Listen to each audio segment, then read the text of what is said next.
میرے پاس کوئی جائیداد نہیں.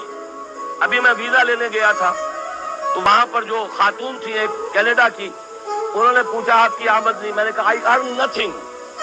حیران ہوئی. میں نے کہا اور بات سن لو, آئی اون نتھنگ. میری کوئی جائیداد نہیں, میری کوئی آمد نہیں. مرکزی انجمن خطبان القرآن ہے, اس کے ایک کوارٹر میں میں رہتا ہوں. میری سہولتیں مجھے وہاں سے حاصل ہیں.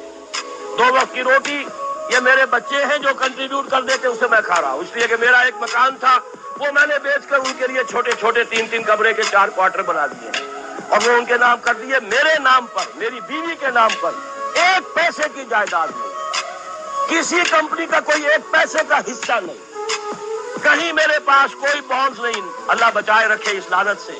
اور نہ کہیں کوئی میرے ہاں اس طرح کی اور کوئی شے موجود ہے. ہاں بینک کا ایک اکاؤنٹ ہے, اس میں شاید 5-6 ہزار روپیہ میرا پڑا ہوا. اللہ خیر.